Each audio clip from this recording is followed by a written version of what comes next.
It began with water, not the violent crash of oceans nor the endless stretch of seas, but the slow rhythmic breathing of two rivers winding through a sun-baked land. The Tigris and the Euphrates flowed quietly across Mesopotamia, carrying silt, life, and the possibility of permanence. To those who first settled along their banks, they were more than rivers.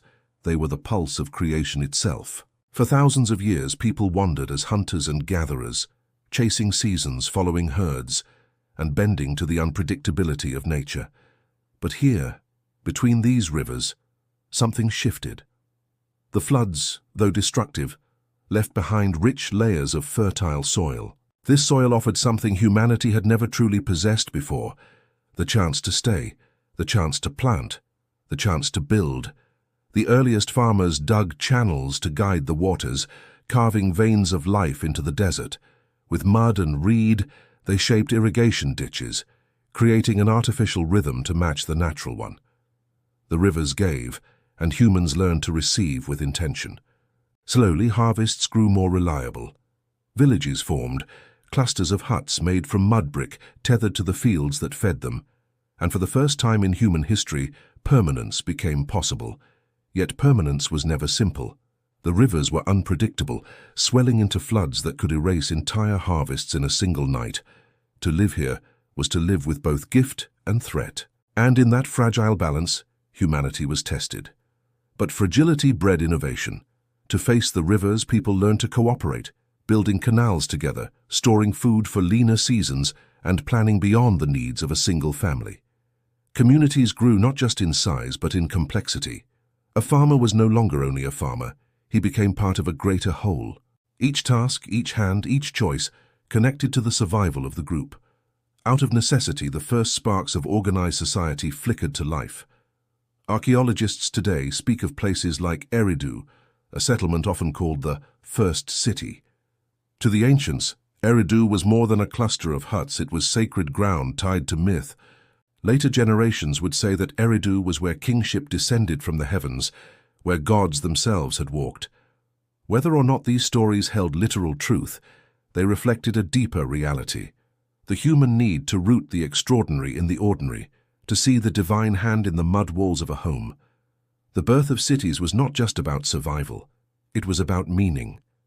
As villages grew larger, temples rose at their centers, simple at first, then grander. These were not mere places of worship, they were the heartbeats of the settlement, where offerings were made, where surplus grain was stored, where leaders emerged. In the shadow of the rivers, religion and power entwined, shaping the foundations of civilization itself. Imagine for a moment walking through those earliest streets. There was no stone, no marble, no iron towers. Instead, there was clay, sun-dried bricks stacked into homes, temples, and walls. The air smelled of earth and smoke, of baking bread and burning reeds. Children ran barefoot along canals, farmers guided oxen through fields. Fishermen cast nets into the rivers that both sustained and threatened them. Life was fragile, yet it was vibrant, a rhythm beating against the silence of the desert. And with permanence came memory. For the first time, stories were not just told around fires, but tied to places. The land itself became a canvas of meaning. The rivers became not only sources of food, but symbols of life and death, chaos and order. Floods were no longer random. They were the moods of gods. Every harvest, every storm, every drought carried divine significance. It is easy, from the distance of millennia, to see Mesopotamia as inevitable, the cradle of civilization. But to those who first stood on its soil, there was no such certainty. They lived on the edge, caught between hope and destruction, between stability and ruin. Each year's harvest was a gamble, each flood a reminder of how small humans remained in the face of nature. And yet they stayed. They built. They dreamed. This was the courage of the first cities, not their grandeur, but their persistence. Humanity's greatest leap was not in the invention of temples or the rise of kings.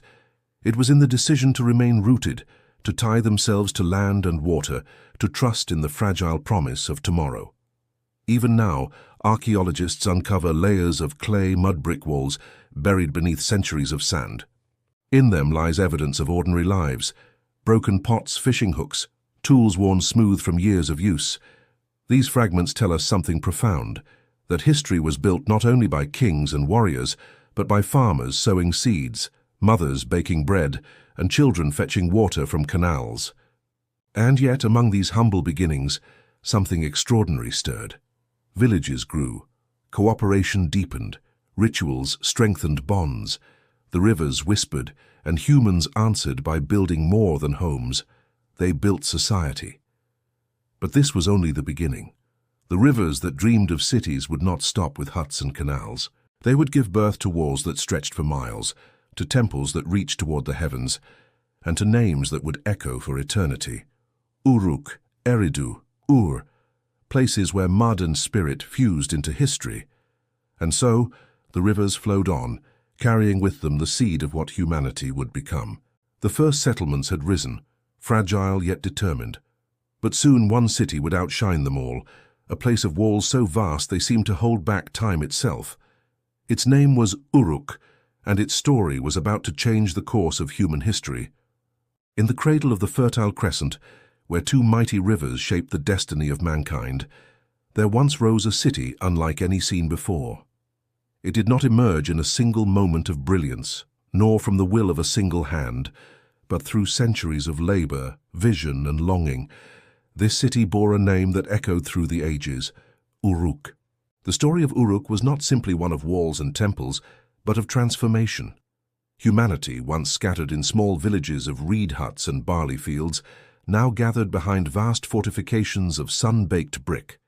Where once families lived by the rhythm of seasons alone, here they joined together in the shared rhythm of markets, rituals, and laws. Uruk was not merely a place to live. It was the invention of urban life itself. Its walls were said to stretch for miles, enclosing a population unheard of in its time. Tens of thousands walked its streets, their footsteps mingling into a hum that seemed to carry the heartbeat of civilization. Farmers brought baskets of grain, potters carried clay jars still warm from the kiln, herdsmen guided bleating sheep through crowded lanes. At the heart of it all stood temples, towering and solemn, where priests raised their voices in chants that sought to bind heaven and earth. But Uruk was more than bricks and chants.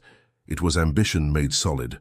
Its builders used mud, the simplest of materials drawn from riverbanks, yet raised monuments that seemed eternal. The walls themselves were so vast, so defiant against time, that even centuries later, when the hero Gilgamesh was said to walk them, they were already ancient, already revered. Uruk thrived because it dared to connect what had once been separate. The rivers brought fertile soil, but also danger. Floods could wipe away harvests, droughts could starve whole villages. Uruk turned chaos into order. Canals channeled water with purpose, fields were measured and tended with care, and grain flowed into communal storehouses. This abundance allowed specialization. No longer did every man need to farm. One became a weaver, another a potter, another a priest, another a scribe. Out of division of labor came unity of purpose, and with unity came stories. For Uruk was not only a city of stone and clay, but of myth. It was here, in the imagination of its people, that men became kings chosen by the gods, and that gods themselves seemed to dwell among mortals. In the smoke of incense, in the clang of bronze, in the murmur of prayers, one could feel both the fragility of human life and the enormity of divine mystery. Travelers who entered Uruk must have felt awe. To step through its gates was to step into a new order of human existence. The sheer scale alone of its avenues, its markets, its shrines, must have struck a villager as the work of giants. And yet it was not giants, but men and women, hands calloused by mud and sun, who built it. Their names are mostly forgotten, but their labor endures. Uruk was also a place of firsts. Here, writing began as marks pressed into clay, not yet poetry, but records of barley, oil, and trade. From such humble scratches grew the memory of mankind, the ability to speak not just across villages, but across centuries. Here, art flourished. Seals carved with images of gods and beasts, pottery painted with patterns that still whisper across time. Its kings declared themselves the shepherds of the people, protectors chosen by divine will. Yet behind the crown lay struggle, for power, for survival, for legacy. Each reign left traces, a temple enlarged, a wall repaired, a festival begun.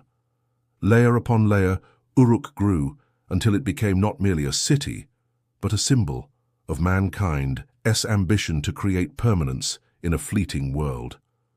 Imagine the dusk falling over Uruk. The last rays of sun painted its ziggurats in shades of gold, while smoke from hearths curled upward in thin, dark ribbons.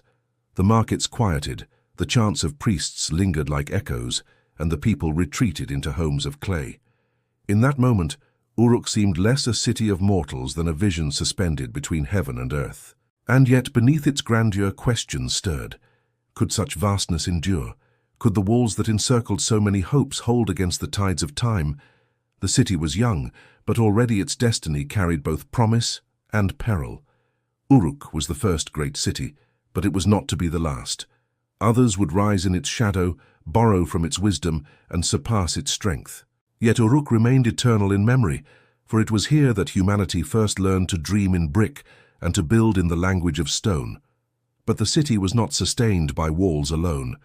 At its very heart lay something deeper, a bond between mortals and gods, a place where the earthly met the divine. It was in the towering temples of Uruk that this bond took shape, where clay became sacred and where humanity's longing for the heavens found its form. When the first light of dawn touched the flat plains of Mesopotamia, it struck the rising steps of temples that seemed to pierce the very sky. These were not ordinary buildings. They were the ziggurats, colossal stairways of clay and spirit, raised by human hands yet meant for the gods. The people of Uruk believed their city was not truly theirs. It belonged to the divine, and every brick, every offering, every prayer was a thread in the sacred bond between mortal and immortal. Where the rivers gave life to their fields, the gods gave meaning to their lives. And at the heart of this devotion stood the temples. The temple was not only a place of worship, it was the pulse of the city, the anchor around which life revolved. From dawn until dusk, people brought offerings, baskets of barley, jars of oil, the first fruits of the harvest, and the best cuts of meat. The gods, invisible yet ever present, were believed to dwell within these sacred halls, receiving the gifts with silent judgment. Priests clad in white linen lifted chants that carried upward like smoke, bridging earth to heaven. The ziggurat itself was a marvel. Built of millions of mud bricks, layer upon layer, it rose like a mountain crafted by human ambition. At its summit stood a small shrine, painted in vivid colors, where only the high priest or king might enter. To climb its steps was to ascend closer to the realm of the divine. For the people below, just to see it dominate the horizon was enough, a reminder that the gods watched, and that their city was protected. Yet temples were more than spiritual beacons. They were the engines of order. Within their walls, grain was measured and stored. Goods were counted and decisions were made. Priests did not merely serve the gods, they managed the city's wealth, directed its labor, and preserved its knowledge. In these sacred spaces, the seeds of governance and administration quietly sprouted. Every festival centered upon the temple. Processions filled the streets, drums thundered, dancers whirled, and priests carried statues of gods through the city. These festivals were not just rituals of faith, but celebrations of identity, moments when the people of Uruk remembered who they were and to whom they belonged. The gods themselves reflected the world the people lived in. There was Anu, lord of the heavens, Inanna, goddess of love and war, whose power was fierce and unpredictable, Enki, master of waters and wisdom, who brought both abundance and cunning. Each god carried both kindness and wrath, for the Mesopotamians knew well that life itself was both generous and cruel. Temples gave shape to these mysteries. Within their courts, myths were retold, stories of creation, of floods, of battles between gods. These stories explained why rivers rose and fell, why storms struck without warning, why kingdoms rose and crumbled. To the people, the temple was not only a house of the divine, but a mirror of the cosmos itself. But power has many faces. The temple's authority was spiritual, yes, but also political. Whoever controlled the temple controlled the heartbeat of Uruk. Kings claimed their right to rule through divine favor, yet it was the temple that proclaimed such favor. To question the temple was to question the gods themselves, and few dared such rebellion. Still, beneath the grandeur there were whispers of fragility. The ziggurats were built of mud brick, vulnerable to rain and time. Constant rebuilding was needed, each generation renewing what the previous had left. In this endless labor lay a truth. Even monuments to the gods required human hands to endure, and in that fragile balance, the bond between earth and heaven remained alive. Picture the evening in Uruk. The setting sun painted the ziggurat in fire and shadow, while the scent of burning incense drifted through the air. Inside the shrine, a priest whispered prayers, unseen by the crowd gathered below. They waited in silence, believing that within those high walls the gods themselves had listened. When the priest finally emerged, raising his hands in blessing, the people erupted in cries of joy and relief. For them, their fate had been secured. For another day, another harvest, another season. The temples of Uruk were more than buildings. They were bridges, between heaven and earth, between mortal and immortal, between chaos and order. In their bricks lay not just faith, but the very foundations of civilization. Yet within these temples another seed was planted, one that would change humanity forever. For as priests measured grain and tracked offerings, they began to scratch signs into clay. At first they were marks of trade, but soon they became something far greater, the first attempt to capture memory itself. And thus begins the story of writing, the dawn of symbols carved into clay waiting to outlast time itself. It began not with poetry or philosophy, but with numbers, a basket of barley, a jar of oil, a measure of wool. Long before words were sung in hymns, the people of Mesopotamia faced a challenge as immense as their rivers: how to remember. Villages had grown into cities, fields into empires of grain, and trade stretched beyond the horizon. Memory alone could no longer carry the weight of abundance. A man might recall his neighbor's debt today, but what of tomorrow? What of hundreds of debts, thousands of measures, endless flows of goods? And so, in the shadow of temples, priests and scribes pressed reeds into soft clay. Each mark was simple, a wedge-shaped stroke, but together they became a code. One mark for grain, another for sheep, a cluster of strokes for oil. These were not stories, not yet, but they were survival. Writing was born not out of beauty, but necessity. The clay tablet was both fragile and eternal. Baked in the fire of the sun or kiln, it could endure long after its maker was gone. What had once been fleeting words spoken in a crowded marketplace became something unyielding, permanent, fixed, a voice for the absent. The first accountants, though they could not have known it, had laid the foundation for history itself. Over time, the signs grew restless.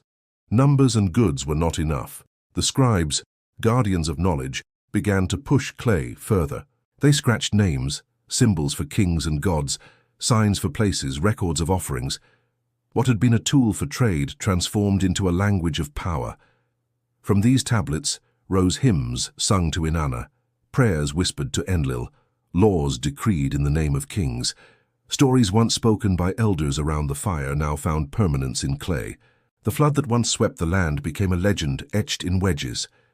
The hero who sought immortality walked again in the marks of scribes. What had been myth became memory. The city of Uruk became the beating heart of this revolution. Its scribes, seated cross-legged on temple floors, bent over damp tablets as children of noble families watched and learned.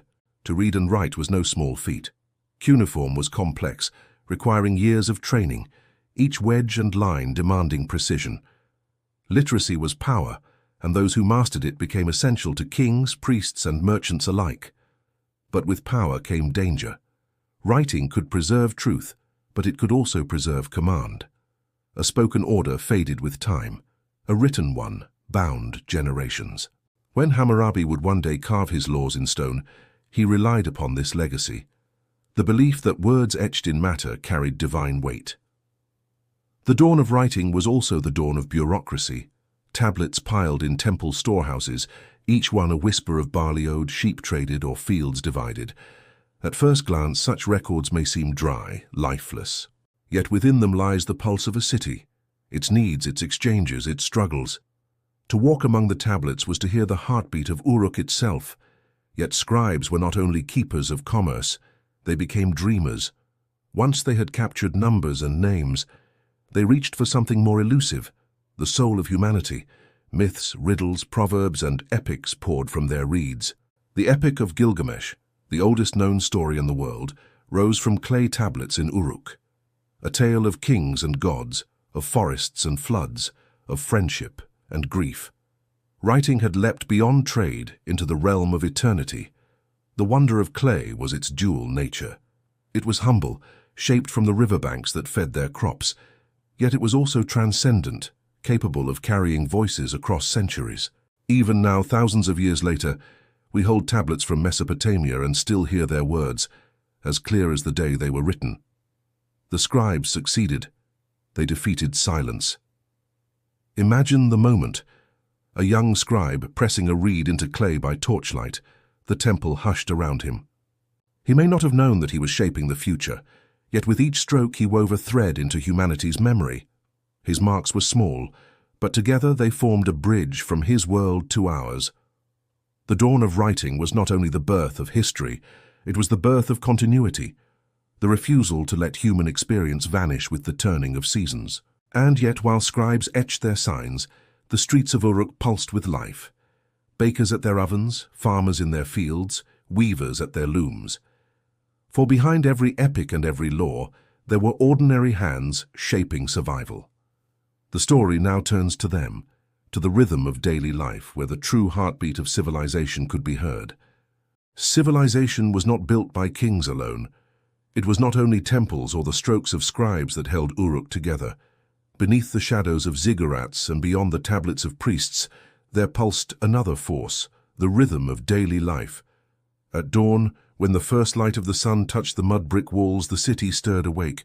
Farmers left their houses, tools slung over their shoulders, walking toward the canals that fed their fields.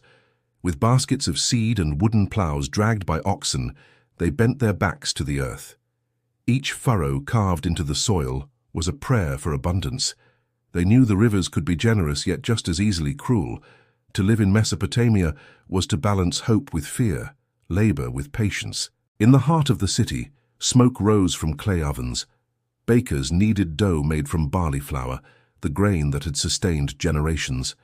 The scent of fresh bread drifted through narrow streets as children ran barefoot past stalls where merchants prepared their wares.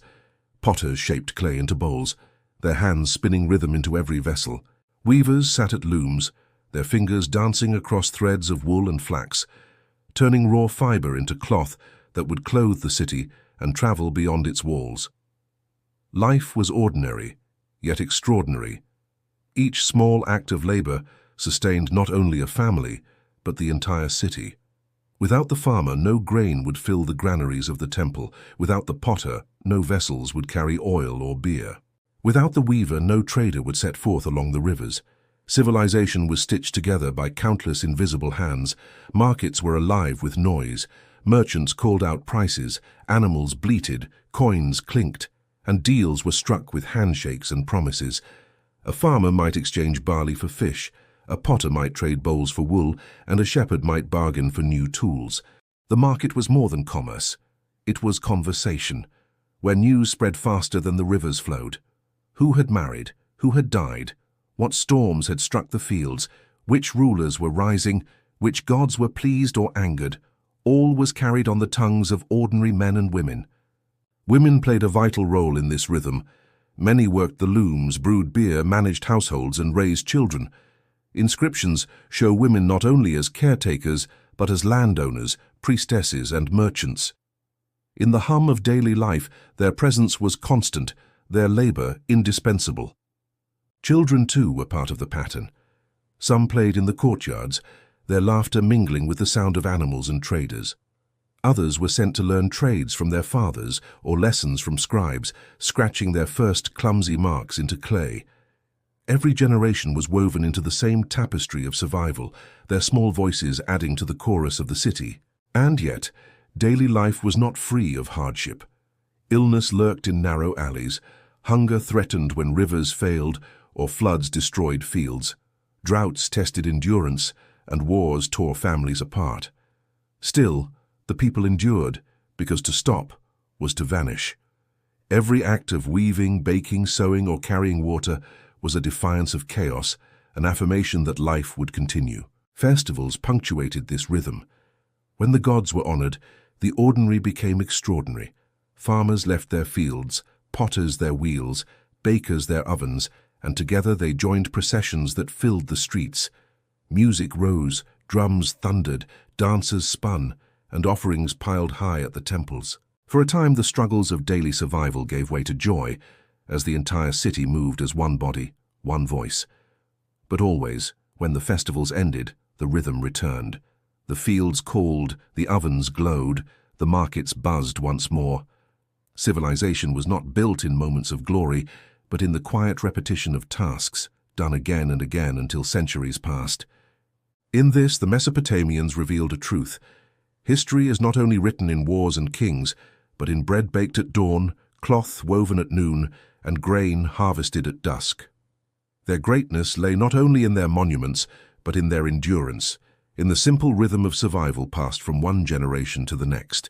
Picture the evening, the sun sinking beyond the flat horizon, smoke drifting from hearths, children gathered around their mothers, men returning weary from the fields.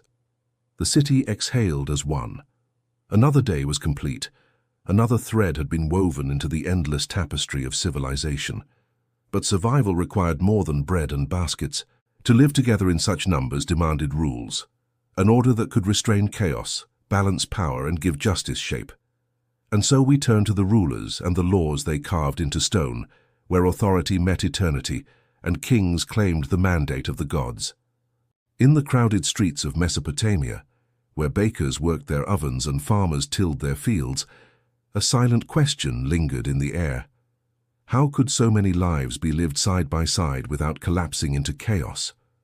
When quarrels erupted over land, when merchants disputed debts, when violence broke out between neighbors, who would decide what was just? The answer, the people believed, rested in kingship. Kings were not mere men. They were chosen, it was said, by the gods themselves. Their crowns bore not only gold, but divine mandate, their words carrying the weight of heaven's will. To disobey a king was not only rebellion against authority, but defiance against the cosmic order itself. Uruk, Ur, Lagash, Babylon. Each city raised kings who claimed this mantle. Some ruled with wisdom, some with cruelty, yet all carried the burden of order. Their palaces rose beside the temples, their seals stamped clay tablets, their names etched into monuments. Where the priest guarded the favor of the gods, the king guarded the peace of the people. But power demanded more than might. It required rules. The earliest rulers left behind inscriptions that declared their triumphs and decrees. Yet one king, Hammurabi of Babylon, would go further than all before him. Around 1750 BCE, he gathered the customs, judgments, and commands of his land and carved them into stone. Not whispers of scribes, not fragile clay, but enduring basalt that would outlast empires. This was the code of Hammurabi, a monument to justice, standing tall for all to see. Its laws were many, over 280 carved into its surface. Some addressed theft, others trade, still others family, property, and labor. An eye for an eye, a tooth for a tooth, words that echoed through the centuries. To the Mesopotamians, this was more than punishment. It was balance, a symmetry between crime and consequence. Yet justice was not equal. The code revealed a world divided by class. Nobles, commoners, and slaves did not stand on the same ground before the law. The same crime might demand a heavy price from one, a lighter price from another. Still, the very act of writing law into stone was revolutionary. No longer could justice rest only on the memory or mood of rulers. It was carved, visible, unchanging. Imagine the scene, a citizen wronged in a dispute, pointing not to the king's shifting word, but to the towering stone of Hammurabi's code. Justice had become tangible, something a man could touch with his hand, read with his eyes, and trust to endure beyond his lifetime. But kingship was never secure. The same rivers that nourished the land could also drown it, and the same gods who blessed a ruler could withdraw their favor. Dynasties rose and fell. One city claimed supremacy, then another. War, famine, and rebellion were constant threats. A king's power endured only so long as he maintained both order among his people and the appearance of favor from the gods. The king stood at a crossroads of duties: protector of his city, servant of the temple, commander of armies, judge of disputes. Too weak, and his people would collapse into chaos.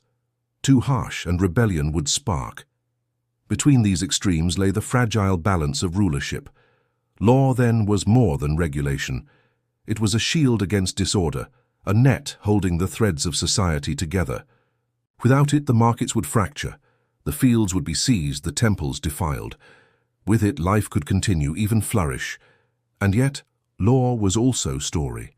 The laws told the people who they were, what their society valued, what it rejected.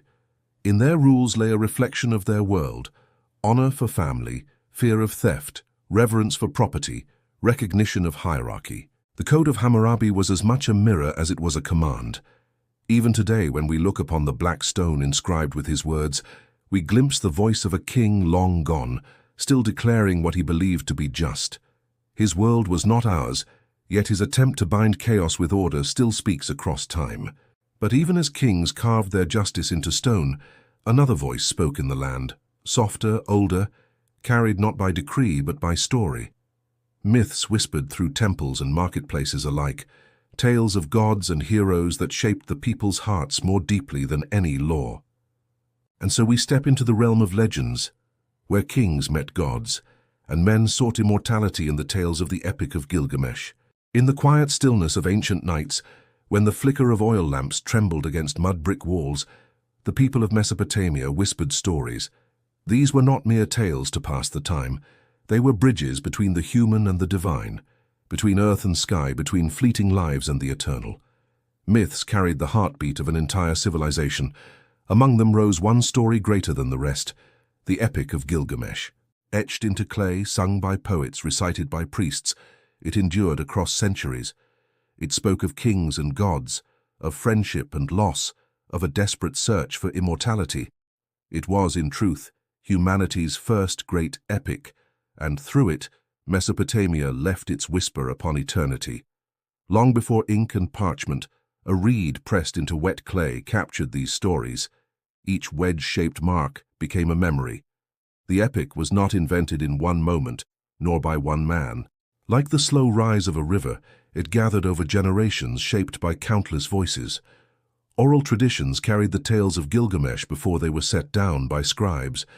By the time it was written, it bore the weight of centuries of telling and retelling. Gilgamesh, the king of Uruk, was no ordinary ruler in the stories. He was said to be 2/3 divine and 1/3 human, a figure caught between heaven and earth. His strength was unmatched, yet his heart was restless. The people of Uruk, weary of his arrogance, cried out to the gods for balance, and so the gods created Enkidu, a wild man of the steppe, untamed as the gazelles and free as the desert winds.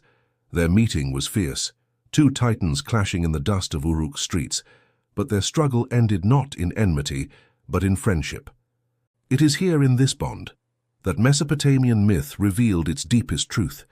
Even the mightiest king needed companionship, and even the wildest man longed for belonging.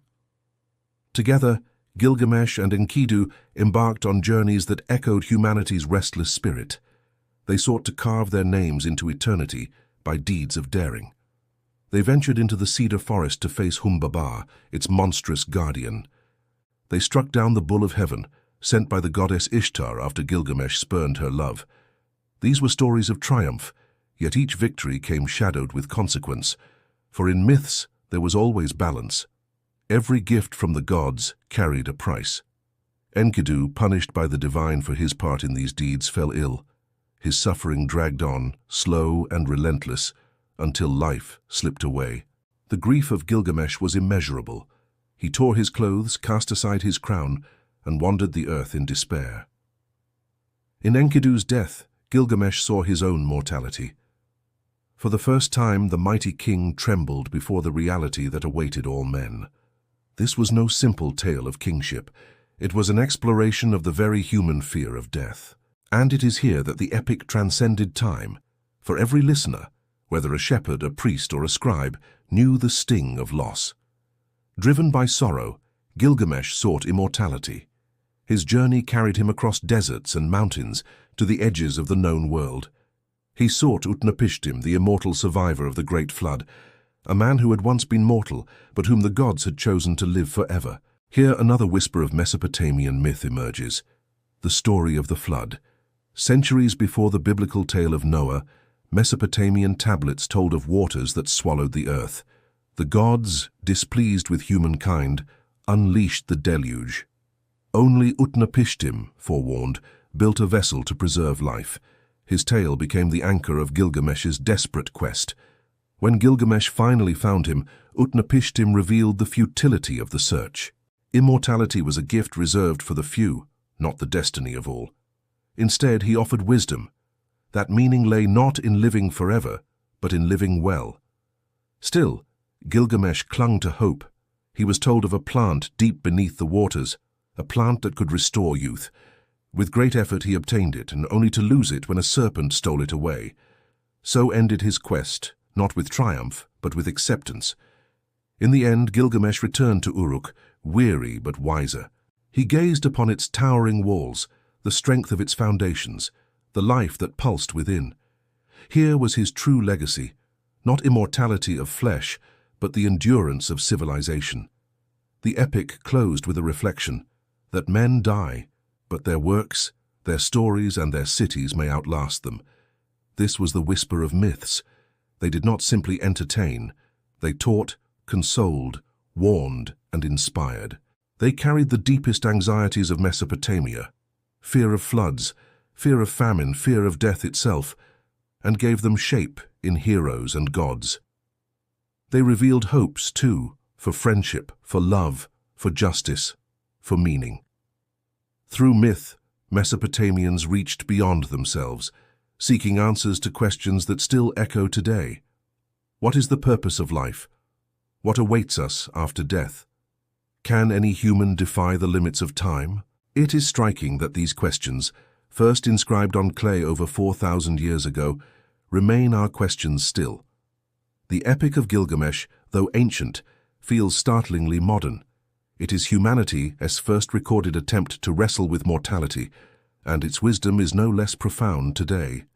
Clay tablets bearing these myths were buried in libraries, hidden beneath the sands, and yet they survived. When archaeologists uncovered them in the 19th century, the world was astonished. Here at the dawn of history, people had already asked the same questions that philosophers, poets, and dreamers continue to ask. Mesopotamian myths remind us that while cities crumble and empires fall, the human spirit, with its longings and fears, endures. Myths are the echo of that spirit. They are the whispers of the past, calling softly across the gulf of time. And yet myths did more than soothe the heart. They shaped identity. They gave rulers divine authority, guided rituals, and strengthened cultural unity. The Epic of Gilgamesh was not only a tale, but a mirror in which the people of Mesopotamia saw themselves. As myths spread along rivers and trade routes, they traveled further than their origin. Ideas crossed with goods, mingling with other cultures. The whispers of Mesopotamian gods and heroes would echo into the myths of later civilizations, into Greece, into Israel, into the broader world. The story of Gilgamesh was only one current in this great river of exchange. Others carried tales of Inanna, of Marduk, of flood and creation. These stories flowed outward, just as grain, wool, and timber floated down Mesopotamian canals. And so as we leave the realm of myth, we drift toward another force that carried Mesopotamia's spirit far beyond its borders: trade. The whispers of myth traveled with merchants as surely as their goods. Along the rivers, across deserts, and into distant lands, stories flowed beside cargo. As caravans and boats moved outward from Mesopotamia, they carried not just commodities, but ideas. And it is there on the waters of exchange that the next chapter of civilization begins. At dawn, when the pale light touched the waters of the Euphrates, the river awakened with movement. Boats of reed and wood rocked gently, laden with jars of oil, baskets of dates, and bales of wool. Merchants, their voices rising like birdsong, prepared for journeys that would carry them beyond the horizon. For in Mesopotamia, rivers were not merely water, They were roads, lifelines, and bridges to the wider world. Civilization had blossomed here, in the cradle between the Tigris and Euphrates. But no city, no matter how fertile its fields or how strong its walls, could survive in isolation. What the rivers could not provide, caravans fetched from mountains and deserts, and what the land produced in abundance was carried outward to foreign markets.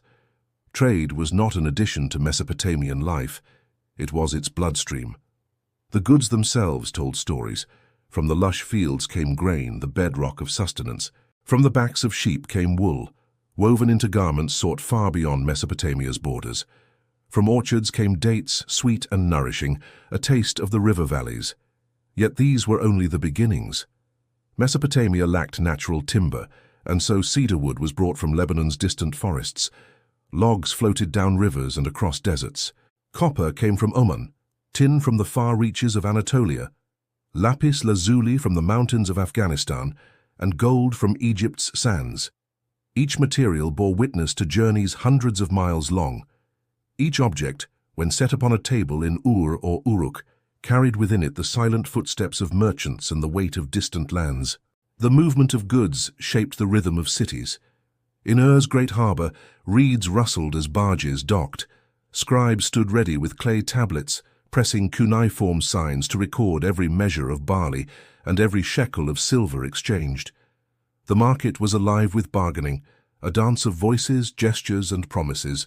Here, in these bustling spaces, Mesopotamian society became more than local. The farmer's harvest might end up in a caravan bound for Syria. A wool weaver's work might clothe someone in Anatolia. In this way, ordinary laborers, though they never left their city walls, became connected to a far wider world. Trade was not without danger. The rivers could flood or run shallow, and caravans risked bandits lurking in deserts. Yet still, merchants pressed on. For profit, yes, but also for prestige. Successful trade was a mark of status. Temples, too, had their hand in it, for priests ensured offerings of oil and incense flowed steadily.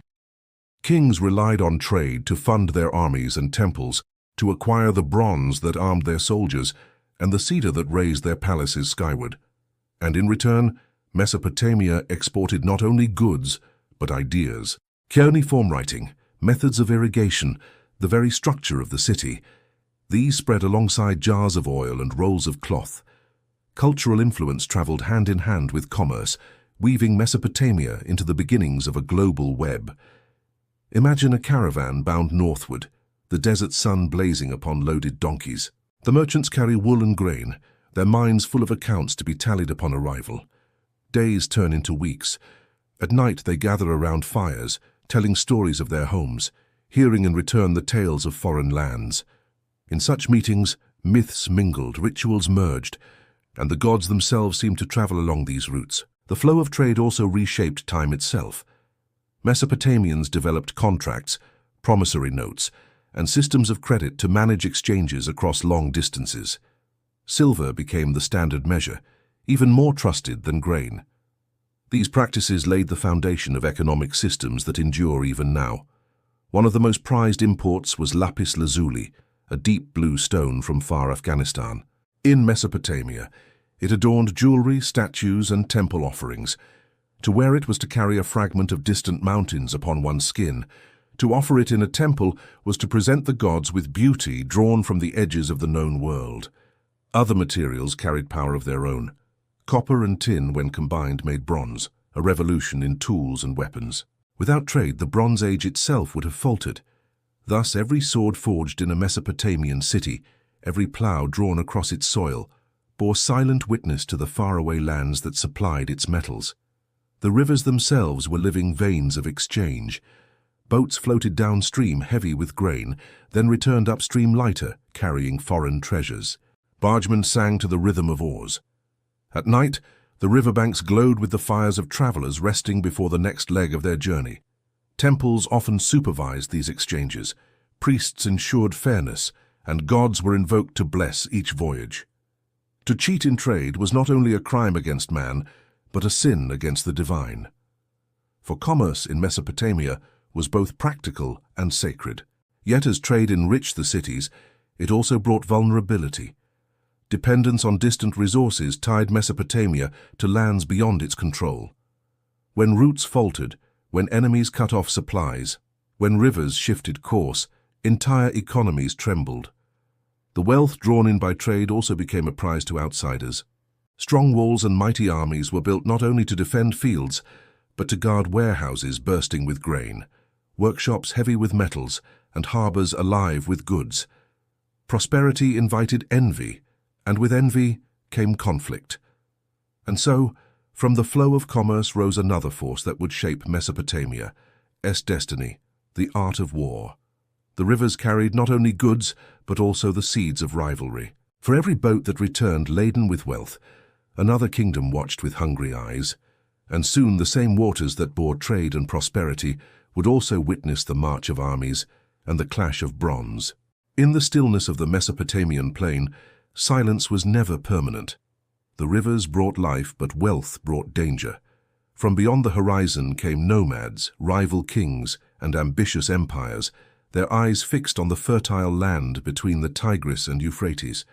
And so, even as temples reached skyward and markets bustled with trade, another presence always loomed, the shadow of war. For Mesopotamia was not only the birthplace of cities, it was also the birthplace of defense. The first cities, fragile in their youth, built more than homes and temples. They built walls. Mud brick rose high, thick enough to turn aside arrows, wide enough for watchmen to patrol. Uruk, famed for its massive fortifications, surrounded itself with walls so vast that later generations would still marvel. To stand atop them was to gaze upon fields of grain stretching outward, the very wealth that demanded such protection. But walls alone could not hold back the world. Armies had to be raised, trained, and armed. Here, bronze became the lifeblood of war. From copper and tin, drawn from distant lands through the veins of trade, Mesopotamian smiths forged swords, spears, and axes. Shields were bound in leather, chariots rolled across the dust, and helmets gleamed in the sun. War was not constant, but it was cyclical, as steady as the rising and falling of the rivers. Cities competed for land, for water, for dominance. Irrigation canals, lifelines of survival, often became lines of conflict. A dispute over water could ignite battles that scarred generations. The Sumerians were among the first to wage organized war. They marched in disciplined ranks, their soldiers bearing long spears and heavy shields. Victory was not only strength of arms, but discipline, coordination, and the blessing of the gods. For every campaign began with ritual, sacrifices offered to win divine favor. And yet even in victory, war carried a heavy cost. Fields burned, canals clogged, temples looted. The same forces that built prosperity also tore it down. Still, war transformed Mesopotamia. From its brutality came innovation. Siege techniques were born here, where armies sought to break through the very walls that defined the cities. Battering rams, towers, and tunnels became tools of conquest. Chariots, drawn by donkeys and later horses, added speed and terror to battle. Kings carved their victories into stone. On steles and tablets they immortalized themselves as conquerors chosen by the gods. One such relic, the stele of the vultures, told of Eannatum of Lagash, who defeated Umma in a bloody conflict. It showed ranks of soldiers advancing in order, shields locked, spears thrust forward, one of the earliest depictions of organized warfare. For kings, war was both duty and theater. It was the stage upon which they proved divine mandate, for to win in battle was to show the gods' favor. As centuries passed, new powers rose. The Akkadian Empire under Sargon the Great marched beyond city walls and united Mesopotamia under one rule. Sargon's armies stretched further than any before, creating the world's first empire. With conquest came both unity and strain, as diverse peoples were bound beneath a single crown. Yet empires, like rivers, shifted course. The Akkadians gave way to the Babylonians and later the Assyrians, each mastering new arts of war. The Assyrians, in particular, became feared across the ancient world. Their armies were ruthless, their siegecraft unparalleled. They used iron stronger than bronze to tip their weapons. Their chariots thundered like storms, their cruelty designed to terrify before a blade was drawn. But even in this cruelty lay invention. The need to conquer and to defend drove advances in metallurgy, engineering, and logistics. War was destruction, yet it also forced human ingenuity to grow sharper, harder, more enduring. Within the cities, defense was more than walls and weapons. It was also law. Kings issued decrees to keep order, for chaos within was as dangerous as enemies without. Hammurabi of Babylon, famed for his code, understood this balance. Justice and force worked hand in hand, the sword and the stone tablet together sustaining authority. Every soldier who marched, every wall that rose, every campaign fought, was a reflection of Mesopotamia's dual truth. Civilization flourished, but it always lived on the edge of peril. And yet, behind the clash of bronze and the thunder of chariots, there was another current, the search for meaning. War was not fought blindly. Priests read omens before battle, watching the stars, interpreting the flight of birds, the movement of smoke. Victory was seen not only as a matter of strength, but of cosmic alignment. The heavens themselves seemed to dictate the fate of armies. This intertwining of war and divinity revealed something profound. To fight was human, but to win was divine. Soldiers marched not only for kings, but for gods, their battles woven into the tapestry of myth and destiny. But war's shadow was long. The same rivers that carried trade also carried armies. The same roads that bore caravans also bore soldiers.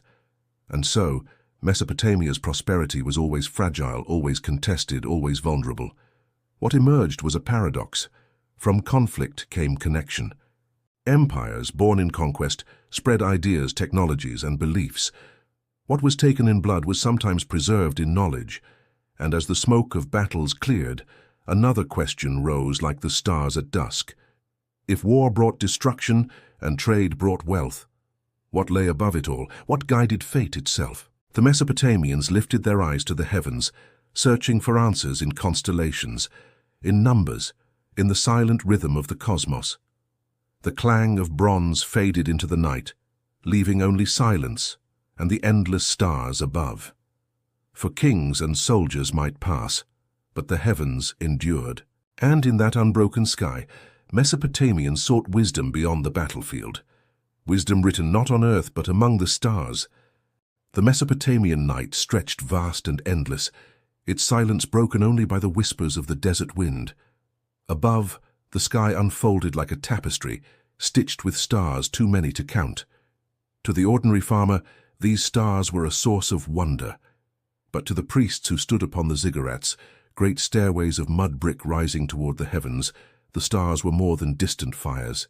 They were signs, they were messages, they were the language of the gods. It was here, thousands of years ago, that humanity first dared to measure the universe.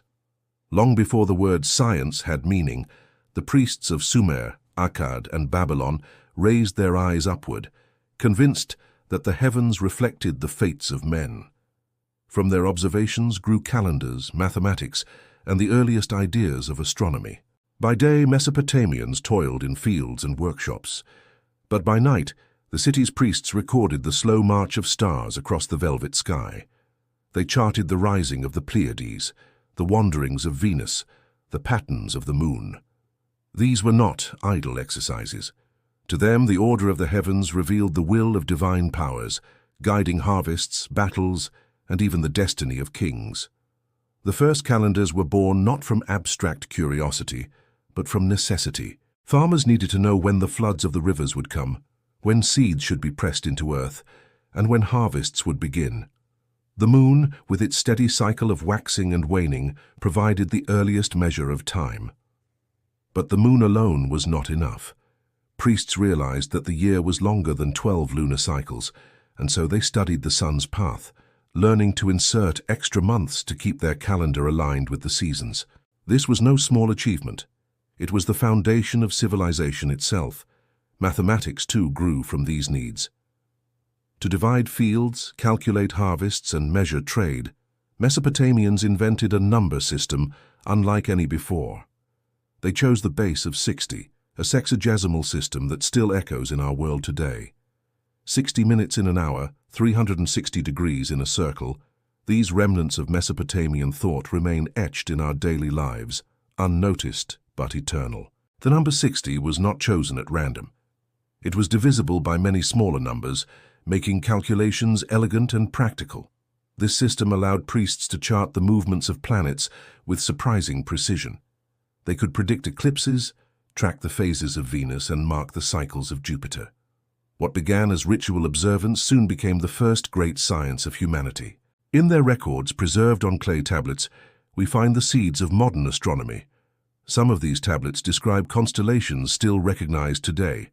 They named the Bull of Heaven, the Great Twins, and the Scorpion, figures that would echo into Greek and later Western astronomy. What began in Mesopotamia became the skeleton of the zodiac, still studied and followed millennia later. Yet to the people of the time, these were not abstract patterns. When Venus gleamed bright in the evening, they saw not a planet but the goddess Inanna, radiant and watchful. When the moon turned blood red in eclipse, it was not an accident of shadow but a warning of danger. The stars were divine letters scattered across the sky, and the priests were their interpreters.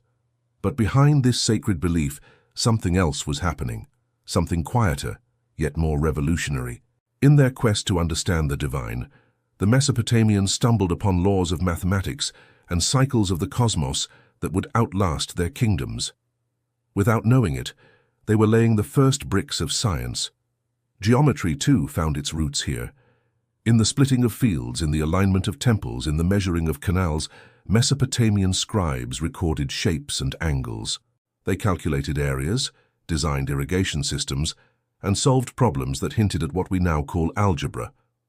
A clay tablet known as Plimpton 322, dating back nearly 4,000 years, records sets of numbers that reveal an understanding of Pythagoras' S-theorem long before Pythagoras himself was born. From their ziggurat towers, priests became the world's first astronomers. They mapped the heavens, predicting when Venus would vanish and when it would return. They timed eclipses and studied omens written in the stars. Every observation was carefully noted, not only to guide rituals, but to refine their understanding of time and space. In doing so, they transformed uncertainty into knowledge, and knowledge into power. The science of the stars did not remain confined to priests. Slowly it trickled down into daily life. Farmers relied on lunar calendars to sow and reap. Builders used geometry to align temples with the cardinal directions. Merchants carried with them the sexagesimal system, calculating prices, debts, and trades. Science became woven into the very fabric of society, even if it was still cloaked in the robes of religion. The Babylonians, inheritors of Sumer's wisdom, carried astronomy further. They developed star catalogues, listing hundreds of constellations and celestial events. They tracked the Saros cycle, a period of roughly 18 years after which eclipses repeat. This knowledge was so precise that Babylonian astronomers could predict eclipses centuries in advance, long before the invention of telescopes or modern science. But perhaps the most profound legacy of Mesopotamian science was its vision of the cosmos itself. To them, the universe was not chaos, but pattern. Time was not random but ordered. The stars, though distant and unreachable, were bound to the rhythms of human life.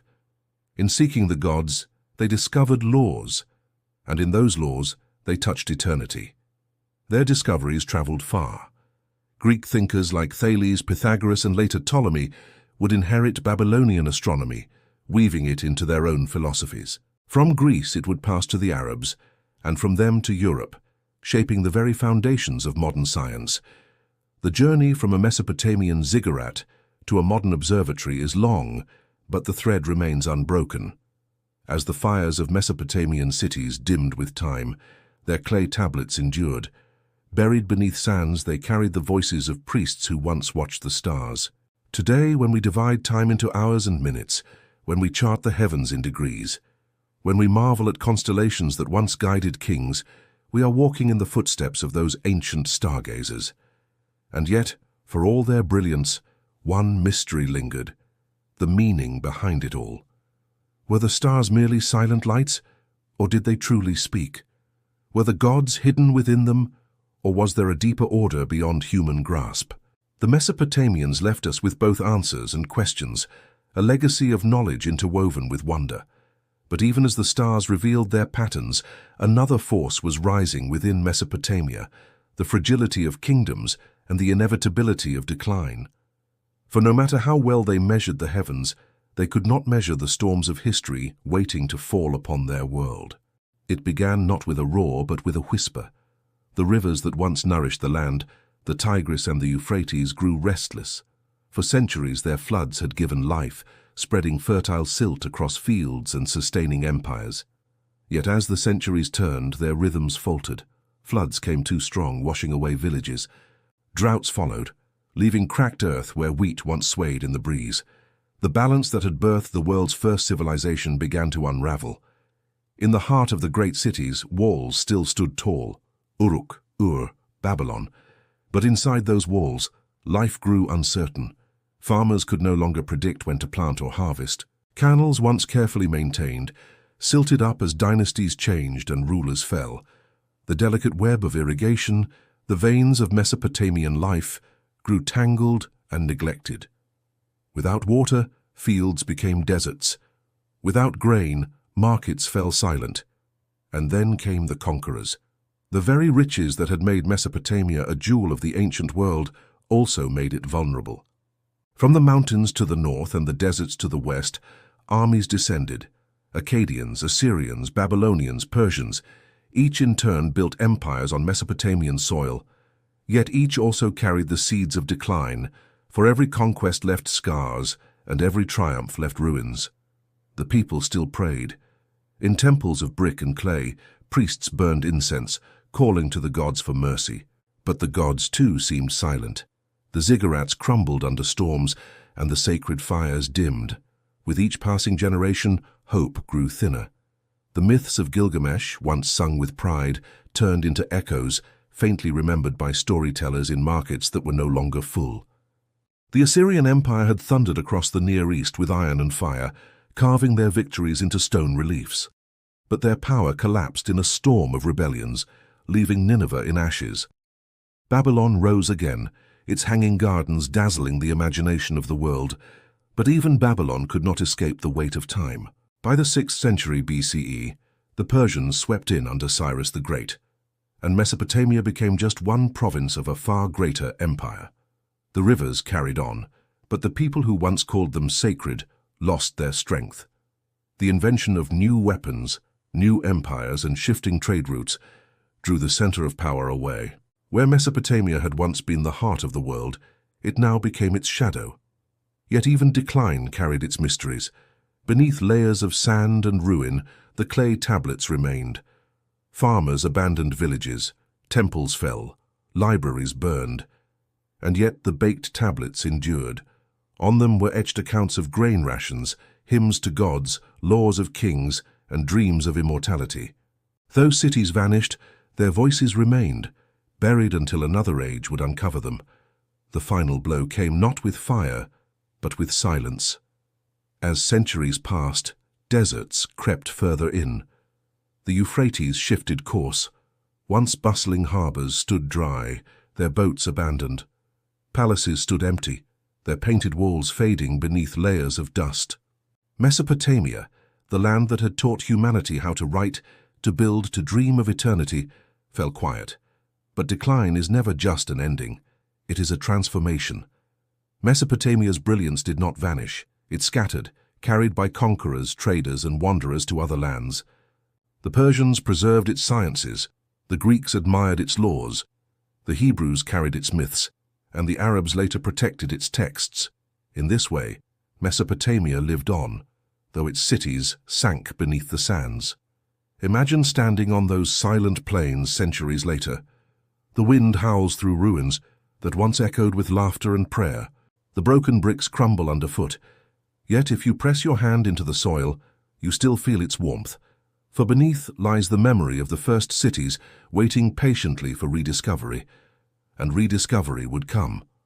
Thousands of years later, archaeologists brushed away the dust of ages to reveal cuneiform tablets, to uncover ziggurat foundations, to read again the Epic of Gilgamesh.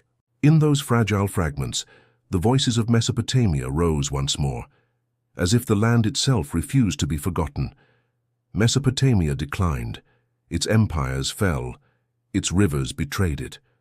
But its story never ended.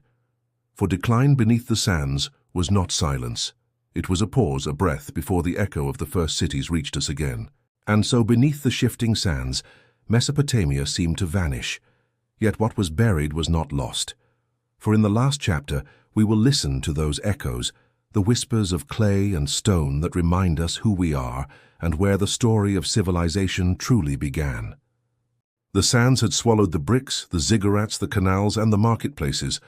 For centuries, Mesopotamia lay silent, hidden beneath the shifting dust of time. And yet, though the cities vanished, their spirit endured.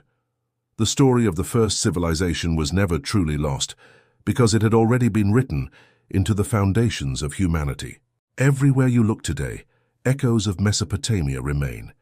In every book, in every page of text, in every classroom, there lingers the memory of those first wedge-shaped signs pressed into clay. They were the first to tame words, to capture thought, to make memory permanent.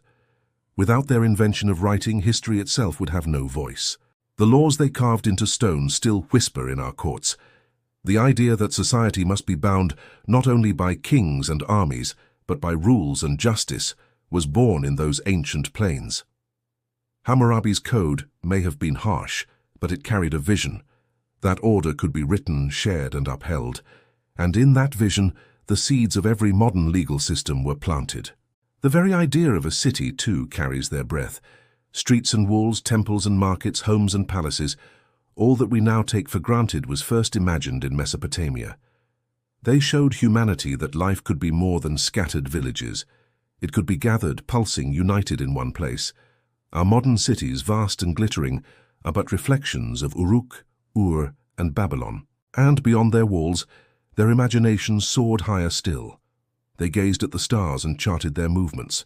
They measured time, counted numbers, and dreamed of the infinite. Their mathematics gave birth to systems we still use today.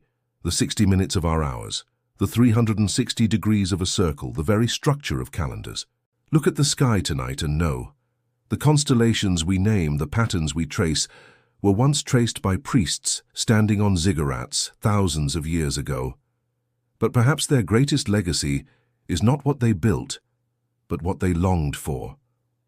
In their myths and epics, they asked the same questions we still carry. What does it mean to live? What happens when we die? Can a human achieve immortality?